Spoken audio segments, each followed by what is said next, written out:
السلام علیکم ویورز، میرا نام ہے نورالمان اور آپ دیکھ رہے ہیں شاہینز ٹی وی۔ آج کا ہمارا ٹاپک ہے قصہ رسول انبیاء حضرت آدم علیہ السلام پارٹ 5۔ آج ہم آپ سے ڈسکس کریں گے کہ حابیل اور قابیل میں سے کس کی بات مانی گئی، کیونکہ حابیل کی قربانی قبول کی گئی تھی، یعنی اللہ تعالیٰ نے حابیل کی قربانی قبول کی تھی، اس لیے بات تو حابیل کی ہی مانی جانی تھی۔ لیکن کیونکہ قابیل نے اپنے بھائی حابیل کو قتل کر دیا،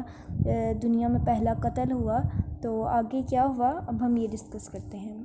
ہوا یوں کہ قابیل کی جب قربانی قبول نہیں ہوئی جبکہ حابیل کی ہو گئی، تو حابیل کو ان کے والد یعنی حضرت آدم علیہ السلام نے فرمایا کہ اب اکلیمہ جو ہے وہ تم پر حلال ہے۔ اور دوسری طرف تھا قابیل جو پہلے ہی غصے کی شدت میں تھا، اور جب حضرت آدم علیہ السلام نے اسے فرما دیا کہ اکلیمہ یعنی خوبصورت بیٹی بہن جو ہے وہ تم پر حرام ہے، تو یہ سن کر وہ بہت زیادہ غصے میں آ گیا، اور اس کے غصے کا فائدہ اٹھایا شیطان نے، اور اس نے دوبارہ ایک بار جو ہے قابیل کو بھڑکایا اور کہا کہ اگر تم آج اپنے بھائی یعنی حابیل کو نہیں مارتے ہو تو نہ تمہیں صرف بے عزتی کا شکار ہونا پڑے گا، یعنی نہ صرف تمہیں تانے ملیں گے کہ جو تم تھے تمہاری قربانی اس لیے قبول نہ ہوئی کہ تم ایک برے انسان تھے اور ایسے ویسے، تو نہ صرف تمہیں یہ سب سننا پڑے گا بلکہ تمہاری جو اولاد ہے یعنی تمہاری نسلوں کو بھی یہ کچھ سننا پڑے گا کہ جو ہمارا باپ ہے وہ زیادہ اچھا تھا اسی لیے اس کی قربانی قبول ہو گئی، تمہارا باپ برا تھا وہ صحیح انسان نہیں تھا اس لیے اللہ تعالیٰ نے اس کی قربانی قبول نہیں کی۔ اور یہ بات سن کر اسے دوبارہ زیادہ غصہ آ گیا، اور اس نے اپنے بھائی کو کہا یعنی حابیل کو کہا کہ میں تمہیں مار دوں گا، یعنی اسے قتل کرنے کا کہا۔ اس پر حابیل نے کہا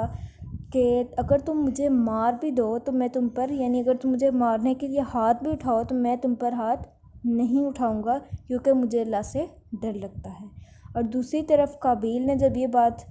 سنی تو اس کا پہلے تو ذرا غصہ کم ہو گیا، لیکن پھر جب حابیل نے کہا، لیکن اس نے تو ایک طرح کا اس لیے کہا کہ ہو سکتا ہے اس سے یہ رک جائے، تو اس نے حابیل نے آگے سے کہا کہ اگر تم مجھے مار دو گے تو تمہیں جو ہے اللہ تعالیٰ دوزخ میں بھیج دیں گے اور تمہیں یعنی سزا ملے گی۔ ایک طرح اس نے اسے روکنے کی کوشش کی، اور قابیل کا غصہ اور زیادہ شدت میں آ گیا کہ مجھے اس طرح کہہ رہا ہے میں دوزخ میں جاؤں گا یہ وغیرہ وغیرہ، شیطان اسے بھڑکائی جا رہا تھا۔ اور اس نے پھر ایک دن جو حابیل ہے وہ اپنی بکریاں چرا رہا تھا یعنی اپنا کام کر رہا تھا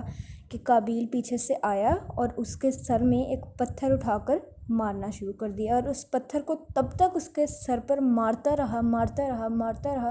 جب تک کہ اس کا بھائی حابیل جو ہے وہ مر نہ گیا۔ اور اس طرح اس دنیا پر پہلا قتل ہوا، ایک بھائی نے اپنے ہی بھائی کو جو ہے وہ قتل کر دیا شیطان کے بہکاوے میں آ کے۔ پھر اس نے جب جو شیطان تھا وہ تو اپنا کام دکھا کے چلے گیا تھا، تو پھر آہستہ آہستہ جب اس لاش کی طرف قابیل بیٹھا دیکھ رہا تھا تو اس سے جو ہے اپنے کیے پر افسوس ہونے لگ گیا کہ میں نے یہ کیا کر دیا، میں نے اپنے ہی بھائی کو مار دیا اور اب وہ میرے سامنے ایک لاش کی طرح پڑا ہے اور میں اسے کچھ دفن وغیرہ یعنی کچھ کر نہیں پا رہا، کہ میں سمجھ نہیں پا رہا اس کا کیا کروں، کیونکہ اس دنیا میں یعنی اس وقت پہلا قتل ہوا تھا اس لیے کسی کو نہیں پتہ تھا کہ دفن کس طرح کرتے ہیں اور یہ سارا سلسلہ کس طرح ہوتا ہے۔ تو قابیل جو ہے وہ ابھی تدبیرات سوچ ہی رہا تھا کہ اس نے دیکھا کہ دو کوے لڑ رہے ہیں اور ان میں سے جو ایک کوا ہے وہ مر گیا ہے اور زمین پر گر گیا ہے، دوسرا کوا نے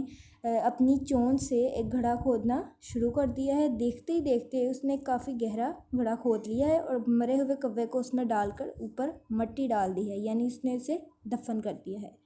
جب قابیل نے یہ دیکھا تو اس کے ذہن میں ایک تدبیر آئی، اور اس نے جیسے ان دونوں کووں نے کیا اسی طرح جو ہے اس نے ایک اللہ تعالیٰ کا اشارہ سمجھا اور حابیل کو دفن کر دیا تاکہ کسی کو پتہ نہ چل سکے کہ اس نے اپنے بھائی حابیل کو مار دیا ہے۔ اب کسی کو پتہ چلا یا نہیں چلا، آگے کیا ماجرا ہوا اور پھر اب کس کی بات مانی گئی کس کی نہیں مانی گئی دوبارہ سے، تو یہ سب کچھ ہم آپ کو بتائیں گے نیکسٹ ویڈیو میں۔ اپنا بہت سا خیال رکھیے گا، ہمارے چینل کا بھی دعاؤں میں یاد رکھیے گا۔ اللہ حافظ۔